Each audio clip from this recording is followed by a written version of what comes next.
ऋजुर्वेद के अंतर्गत सौर सनातन मंडल, इस दिव्य भूमंडल पर प्रथम सौर दिखाने वाले भगवान वाराह स्वामी,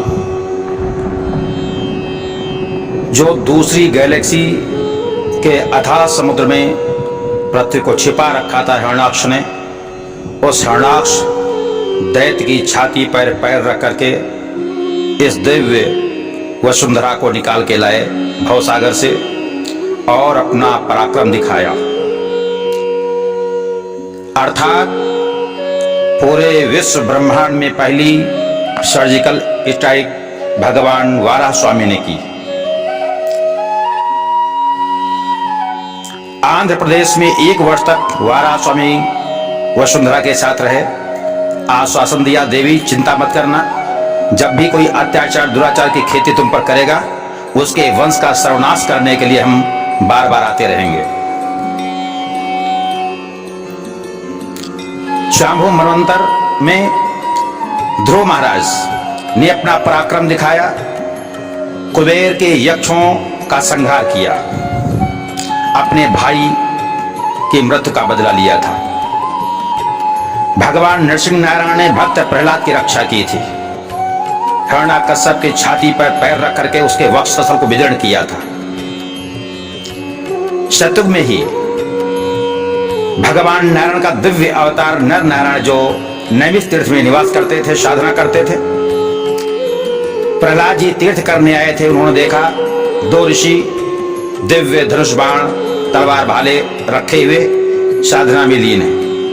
इनको देख करके प्रहलाद जी को क्रोध आ गया, ये तो पाखंडी लगते हैं। उनसे वार्तालाप किया। नर नारायण ने कहा, देखो प्रहलाद, तुम तीर्थ करने आओ, तीर्थ करके सीधे अपने आप वापस सुतल लोग लौट जाओ। हम एक हाथ में माला पकड़े हैं, दूसरे हाथ में भाला पकड़े हैं। इस रेस को तुम नहीं जानते, क्योंकि भविष्य में जो समय आने वाला है, जो केवल माला पकड़ के, घंटा पकड़ के साधना करेंगे, वो सब मारे जाएंगे, काटे जाएंगे। सुरक्षित वही रहेंगे जो एक हाथ में माला पकड़ेंगे, दूसरे हाथ में भाला पकड़ेंगे। जो माला से मानता है उसे आशीर्वाद देकर के माला से मैं मना लेता हूं, जो माला से नहीं मानता उसे मैं भाला से समझा देता हूं। यही शिक्षा देने के लिए मैंने रूप धारण किया है। अर्थात ये साधना, उपासना, तपस्या कायरों की नहीं है, यह पराक्रमी वीरों की है। जो पराक्रमी हो, वीर हो, वही साधना करें, एक हाथ में माला लेकर के, एक हाथ में भाला लेकर के। आपके इष्टदेव नारायण चक्र क्यों धारण करते हो? शांताकार में।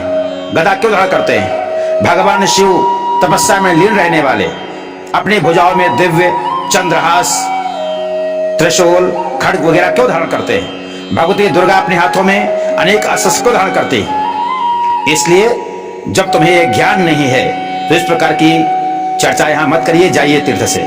प्रहलाद जी को क्रोध आया, घनघोर संग्राम हुआ, सैकड़ों वर्षों तक संग्राम चलता रहा। अंत में प्रहलाद जी को हार माननी पड़ी और भगवान नारायण की याद किए। भगवान नरसिंह प्रकट हुए और समझाया, बेटा प्रहलाद, ये मेरा नर नारायण अवतार है। भक्तों को, साधकों को मैं शिक्षा देने के लिए मैंने अवतार लिया है। ये जो साधक, जो भक्त मेरे हों, जब तक एक हाथ में भाला नहीं पकड़ेंगे तब तक माला को नहीं जप पाएंगे। ये ज्ञान देने के लिए मैंने नर नारायण का अवतार लिया है। आज भारत के रहने वाले लोग माला तो याद रखते हैं, कमंडल याद रखते हैं, लेकिन भाला को भूल गए। तभी कश्मीर, केरला वगैरह से, आसाम से, बांग्लादेश से इनका सफाया हो रहा है। अगर नर नारायण की कथा किसी आचार्य ने सुनाई होती, जनता ने सुनी होती, तो आज हिंदुस्तान की ये दुर्दशा न होती जो हो रही है। आगे चल करके त्रेता में परशुराम हुए, 21 बार दुष्ट शासकों का विनाश किया। रावण ने भी दुष्टों को ठिकाने लगाया था, लेकिन बाद में वो दुराचारी बन गया था, इसलिए पुनः राम को आना पड़ा और रावण को ठिकाने लगाया राम ने। ये त्रेता के पराक्रमी वीर थे। भगवान राम ने रावण की छाती पर पैर रख करके लंका को ध्वंस कर दिया।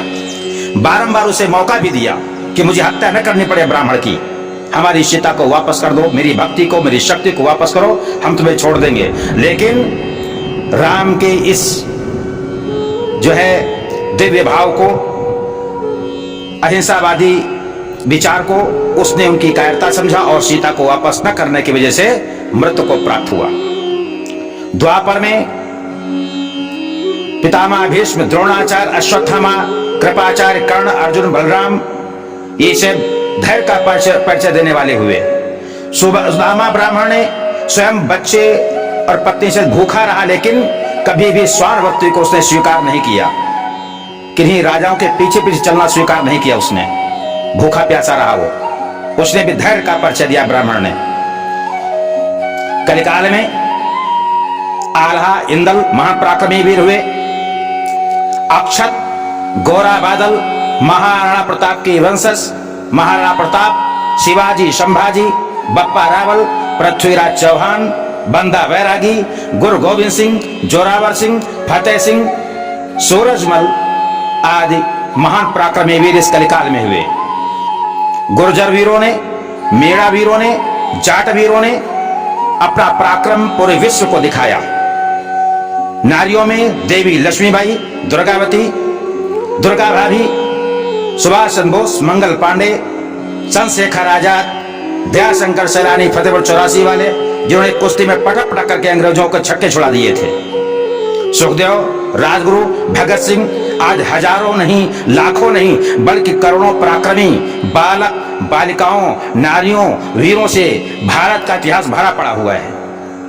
और अब आने वाला है महापराक्रमी योद्धा कल के नारायण, कालाग्नि रुद्र, कुपित गणेश, आकाश पातल भूतल देखेंगे भारत का पराक्रम। यह है डार्क एनर्जी, जिसे वैज्ञानिक लोग आज तक कहते हैं इट इज ब्लैक मैटर, जिसे भारत हजारों वर्षों से कहता आया है अलख निरंजन। और आज विश्व के वैज्ञानिक स्वीकार करते हैं, हाँ वास्तव में वो डार्क एनर्जी है, सुप्रीम एनर्जी है। कोई सत्ता ऐसी है जो पूरे विश्व को चलाने वाली है। भारत ऐसा दिव्य रंगमंच है जहां पर ऐसे ऐसे वीर आकर के पूरे विश्व की दिशा और दशा को बदलने की क्षमता रखते हैं। इसलिए कहा जाता है धन्यास्ते भारत भूमभागे, धन्यास्ते भारत भूमभागे, धन्य है भारत को भूमि, धन्य है भारत भूमि, मेरा भारत महान, इसलिए कहा जाता है। इस प्रकार से दिव्य ऋजुर्वेद के अंतर्गत सौर सनातन मंडल चारों युगों में हमारे यहाँ भारत में ऐसे महान वीर पराक्रमी हुए जिन्होंने पूरे विश्व में अपना डंका बजाया है, अपने एक पराक्रम से पूरे विश्व को हिला दिया है। इसलिए आज अत्याचार, दुराचार जो कुछ फैला हुआ है पूरे विश्व में, उसकी दिशा दशा बदलने की क्षमता भारत में है। भारत जाग गया है, हुंकार भर चुका है। आओ भारत का करें स्वागत, आओ भारत का करें स्वागत।